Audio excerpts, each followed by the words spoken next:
Halo kaum Rebahaners dimanapun kalian berada. Selamat datang di channel Kipli Abuyanam. Perkenalkan, nama saya Kipli. Saya adalah seorang introvert sehingga saya membuat konten ini dengan menggunakan sebuah AI. Semoga konten saya bisa menghibur para Rebahaners yang ada di seluruh penjuru Pulau Kapuk. Jadi, tanpa berlama-lama ngoceh di awal, pasang handsfree, luruskan posisi rebahan, kencangkan celana dalam dan skui.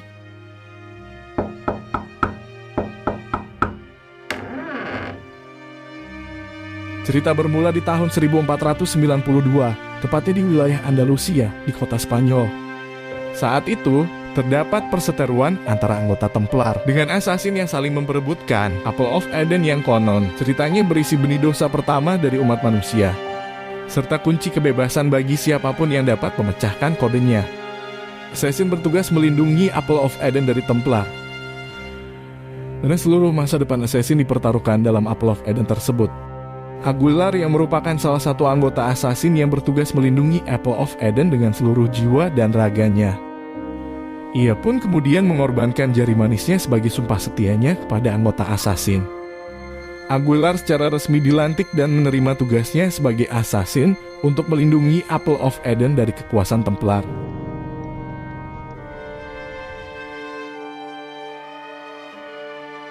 Berpindah ke tahun 1989, tepatnya di Baja California, di kota Meksiko.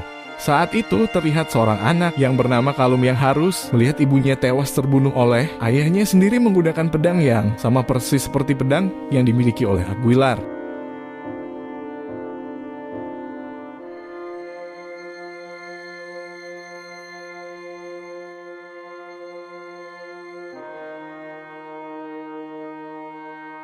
Saat setelah itu, tiba-tiba terdengarlah suara mobil jeep yang mulai mengerubungi rumah Cal. Ayahnya pun langsung memerintahkannya untuk pergi dan hiduplah dalam bayangan. Cal pun sontak berlari keluar rumahnya, entah menuju kemana arahnya, yang pasti dia pergi menjauh dari rumahnya saat itu. Kemudian scene pun berpindah setelah 30 tahun berlalu. Cal yang terlihat telah menjadi dewasa, sedang mendekam di penjara dan menanti untuk dihukum mati akibat sebuah tindakan pembunuhan. Hukuman berupa suntik mati telah berada di depan mata Cal. Satu persatu obat mulai disuntikan ke tubuh Cal hingga perlahan kesadarannya pun mulai hilang. Cal pun akhirnya dinyatakan tewas.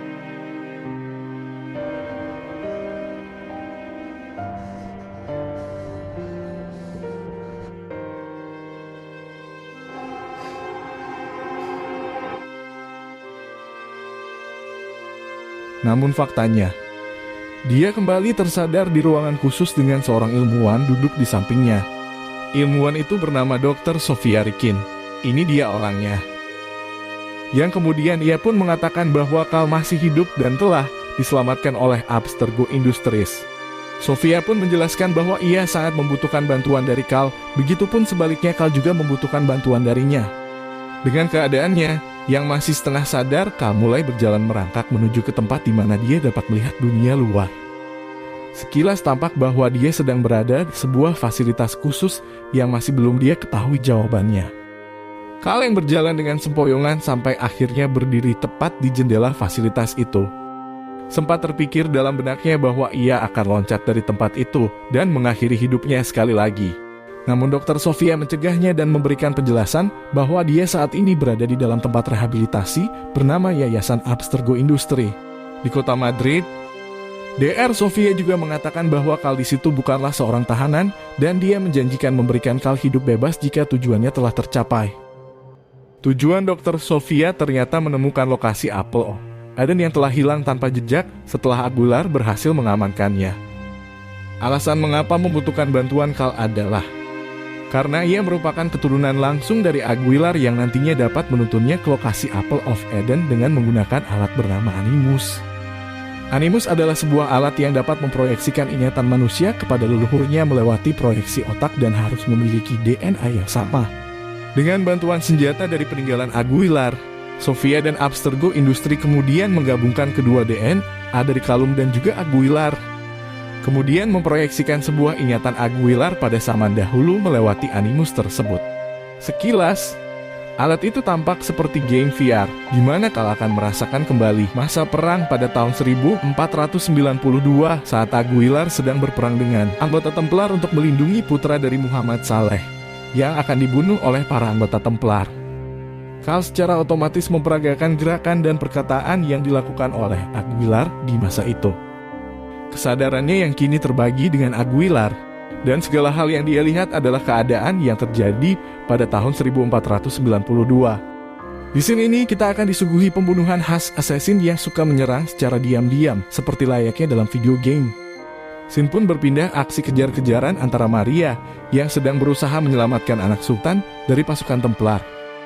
Lalu disusul oleh Aguilar yang berusaha membantu Maria untuk menyelamatkan seorang anak sultan. Sampai akhirnya Aguilar pun terperosok ke bawah jurang dan kemudian tertangkap.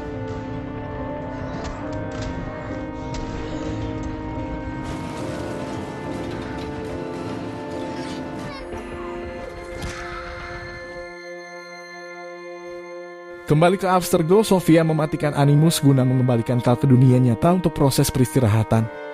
Namun setelah itu Kal pun mulai berhalusinasi seakan Aguilar membuntutinya kemanapun dia berada. Bahkan, bukan hanya ingatan dan halusinasi yang Kal dapat.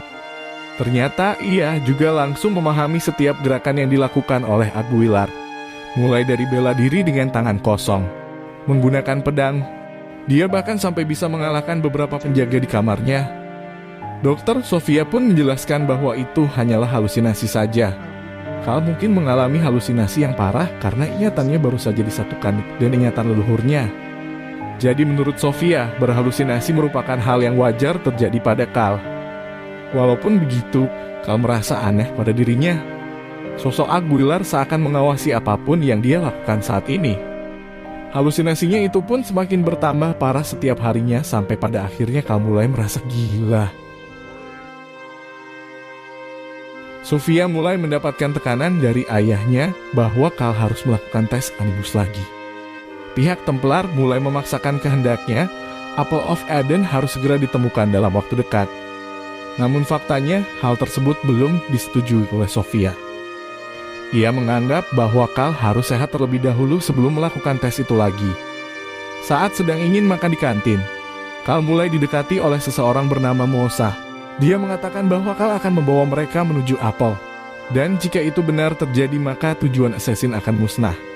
Mosa seakan mengetahui apa yang dirasakan oleh Kal. Dia sepertinya juga menjadi bahan proyek percobaan itu karena saat memperkenalkan dirinya. Musa mengatakan bahwa ia adalah ahli racun Fode yang sudah mati 200 tahun yang lalu. Mungkin dia bernasib sama seperti Kal yang harus merasakan menjadi Aguilar di masa 500 tahun yang lalu.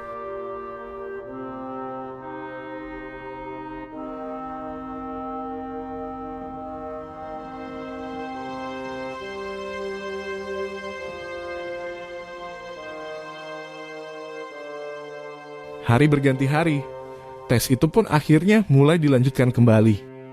Kal yang pada akhirnya dipaksa untuk masuk ke Animus dikarenakan waktunya yang semakin mepet.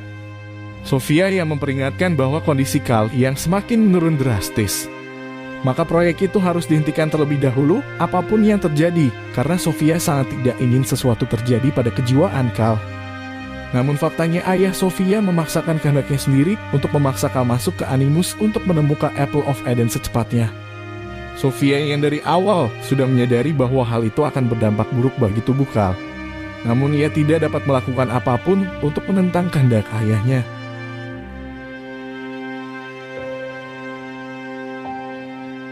Dan scene pun kini berganti ke sebuah pelarian assassin yang dipenuhi dengan teknik parkournya. Sampai akhirnya adegan diakhiri dengan loncatan khas assassin dari atas gedung.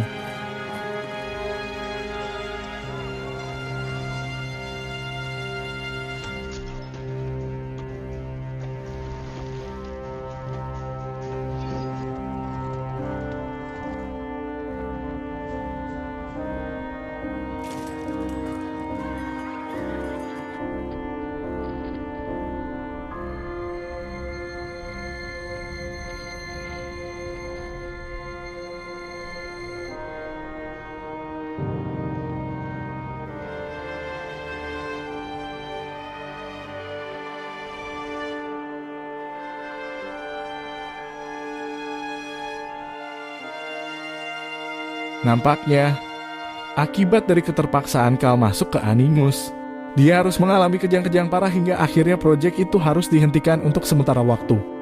Kal harus dirawat di ruangan khusus karena kondisinya makin kritis. Saat perawatannya masih berlangsung, Sofia menjelaskan bahwa jika Kal melakukan hal yang sama lagi, memaksakan dirinya untuk masuk ke Animus, maka dia akan gila secara sepenuhnya dan tidak lagi hidup normal. Sofia juga menunjukkan ruangan di mana di situ berisi orang dua yang melakukan Animus dengan terpaksa. Mereka kebanyakan sudah kehilangan akalnya dan bertingkah layaknya orang sakit jiwa. Ternyata dari kumpulan orang tersebut terdapat ayah Kal yang selama ini juga menjadi bahan uji coba proyek mereka. Setelah 30 tahun lamanya, Kal akhirnya dapat bertemu lagi dengan ayahnya dan langsung berniat untuk membunuhnya demi membalaskan kematian ibunya yang mati oleh tangan ayahnya sendiri. Emosi Kal sudah memuncak. Sebilah pedang assassin telah bersiap menghunus leher ayahnya. Dan ternyata ayahnya memang telah memperkirakan ini semua akan terjadi. Namun faktanya mengapa ia harus membunuh ibunya pada 30 tahun yang lalu, ternyata ibunya telah mengetahui semua tentang proyek Animus ini. Dan ia memilih untuk mati daripada digunakan sebagai bahan uji coba Animus oleh pihak Templar. Ayahnya juga menjelaskan bahwa yang memiliki darah Aguilar adalah ibunya. Dan secara otomatis, sekarang darah itu menurun kepada Kal, sehingga Kal memiliki kekuatan memori, sekaligus memiliki sifat pejuang yang dimiliki oleh Aguilar. Oleh karena itu, mengapa ayah Kal tidak dapat menyukseskan proyek Animus tersebut? Karena dia bukan keturunan langsung dari Aguilar. Sekarang hanya Kal satu-satunya yang memegang takdir seorang assassin. Apakah ia mampu melindungi Apple of Eden? Ataukah ia akan menuruti keinginan dari Sofia untuk mengetahui lokasi Apple of Eden tersebut? Dan semua beban itu ada di tangan Kal seorang diri. Setelah perdebatan dengan ayahnya, kini Kal langsung secara sukarela mau masuk ke Animus lagi untuk mengetahui sampai sejauh mana keyakinan yang harus dipilih olehnya. Ia pun seakan muak dengan semuanya dan memutuskan untuk membantu Sofia mencari Apple of Eden. Animus pun kembali dihidupkan. Kal yang kali ini benar-benar telah siap dan ingin mencari sebuah kebenaran. Akhirnya Kal pun menyatu dengan Aguilar dan sepertinya proyek berjalan dengan lancar. Sin kemudian berpindah ke Aguilar yang sedang mengincar pihak Templar yang memaksa Sultan Muhammad untuk menukar Apple of Eden dengan pembebasan anaknya. Sultan Muhammad pun menyetujuinya. Namun sesaat setelah apel itu berada di tangan Templar, Aguilar dan rekannya muncul dari atas untuk menyergap mereka. Terjadilah pertempuran yang sengit antara Aguilar dengan Templar yang akhirnya berujung pada kematian rekan Aguilar satu-satunya.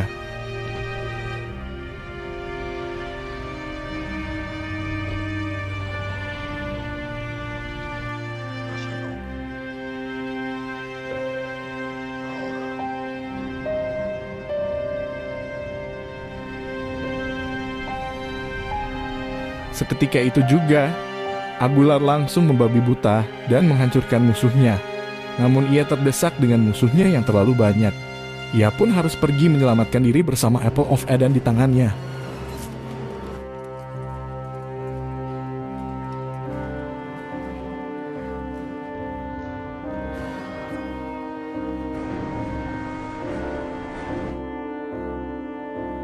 Setelah keberhasilannya untuk menyelamatkan diri, Aguilar nampaknya menitipkan Apple of Eden tersebut kepada seseorang, menyuruhnya untuk bersumpah melindungi Apple of Eden tersebut sampai mau memanggilnya. Namun faktanya orang yang ditemui Aguilar tersebut adalah Christopher Columbus.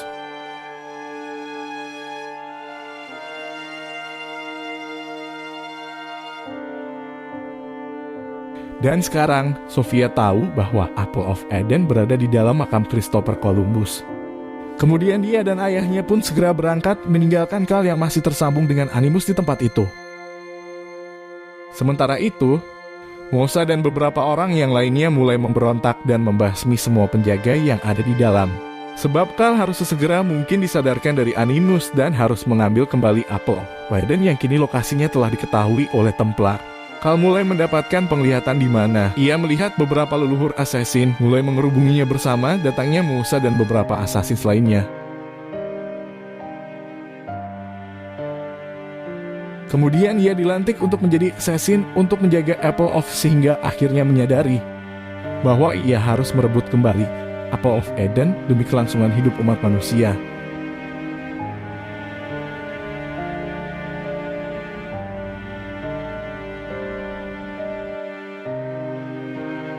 Sin pun berpindah ke balai utama Templar yang letaknya di kota London. Di tempat itu Dr. Rikin, yang merupakan ayah dari Sophia, rencananya akan melakukan pidato dan menyelesaikan tugas dari Templar untuk mengungkap kode dari Apple of Eden. Namun faktanya, tanpa ia sadari dan kurangnya penjagaan di tempat itu, ternyata Cal dan teman-temannya telah berhasil menyusup ke dalam tempat itu dan berencana untuk merebut Apple of Eden. Dengan pakaian khas seorang assassin, Cal mulai melakukan pergerakannya. Di saat Dr. Rikin memulai pidatonya, Cal yang bergerak dengan senyap tanpa ada yang menyadari keberadaannya. Hanya Sophia yang mengetahui kedatangan Cal. Sampai pada akhirnya dia berhasil menebas leher Dr. Rikin dan merebut Apple of Eden dari tangannya. Semua orang yang berada di ruangan itu pun langsung panik. Mereka berhamburan lari keluar ruangan dan keadaan itu dimanfaatkan oleh Cal untuk melarikan diri dalam bayangan. Dan film pun berakhir. Sebuah kesimpulan yang dapat kita ambil dari alur cerita ini adalah bahwa meskipun hidup di masa yang berbeda dan menghadapi segala situasi yang berbeda, kita harus menemukan sebuah inspirasi dan kekuatan dalam pengalaman dari orang lain.